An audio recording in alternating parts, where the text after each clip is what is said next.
আশানুরূপ কাঠামোগত পরিবর্তন না করায় এই সরকার গতানুগতিক বাজেটই দিতে যাচ্ছে বলে মন্তব্য করেছেন অর্থনৈতিক শ্বেতপত্র প্রণয়ন কমিটির প্রধান ডক্টর দেবপ্রিয় ভট্টাচার্য। রাজধানীতে এক বিতর্ক প্রতিযোগিতায় তিনি আরও বলেন, খেলাপি ঋণ আদায়, পাচার হওয়া অর্থ ফেরত এবং করের আওতা বাড়ানোর মতো নতুন কিছু না থাকায় বাজেটে নতুন চমক দেখা যাচ্ছে না। এ সময় জুলাই বিপ্লবে আহত ও নিহত পরিবারের করমুক্ত সুবিধা দেওয়া এবং বিগত সরকারের আমলে দুর্নীতিবাজদের আইনের আওতায় আনার দাবি জানান debate for democracy chairman Hasan Ahmed Chowdhury Kiran. Imdadullah Babu report. রাজস্ব আহরণ বৃদ্ধির লক্ষ্যে প্রাক বাজেট এই বিতর্ক প্রতিযোগিতার আয়োজন করে ডিবেট ফর ডেমোক্রেসি। এতে অনুষ্ঠানের সভাপতি হাসান আহমেদ চৌধুরী কিরণ বলেন, বিগত সরকারের সময় বিশাল বাজেট করে অর্থনৈতিক লুটপাটের বোঝা এখন গোটা জাতিকে বহন করতে হচ্ছে। যে বাজেটের মধ্যে দিয়ে সরকার লুটতারাজ করেছে, আমাদের মাথায় $100 বিলিয়ন ঋণের বোঝা রেখে পালিয়ে গিয়েছে, সেই গতানুগতিক বাজেট যদি আমরা পাই তাহলে কিন্তু আমাদেরকে হতাশার জায়গায় তৈরি হবে।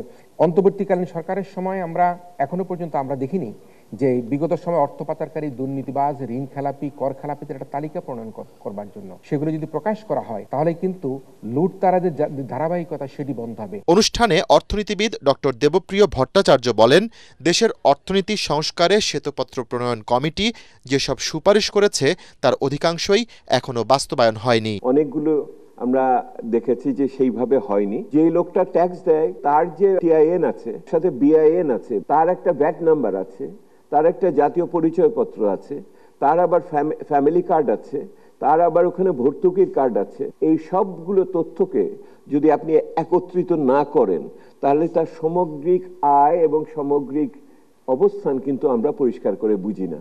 এ সময় রাজনৈতিক দলের সাথে প্রধান উপদেষ্টার সংলাপে অর্থনীতির বিষয়টি প্রাধান্য না পাওয়ায় হতাশা প্রকাশ করেন বক্তারা।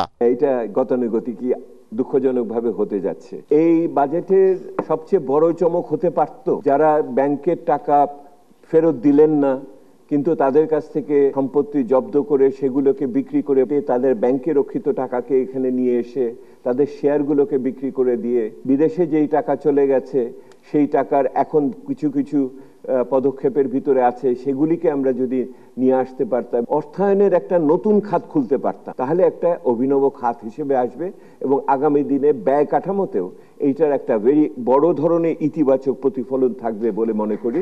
আসন্ন বাজেটে সরকার যদি জুলাই বিপ্লবের শহীদদের জন্য, আহত পরিবারদের জন্য যদি করমুক্ত সুবিধা প্রদান করে তাহলে জুলাই শহীদদের রক্ত কিন্তু আমাদেরকে আরো বেশি উৎসাহিত করবে যে আমরা কিভাবে আরো গণতন্ত্রের দিকে এগিয়ে যেতে পারি।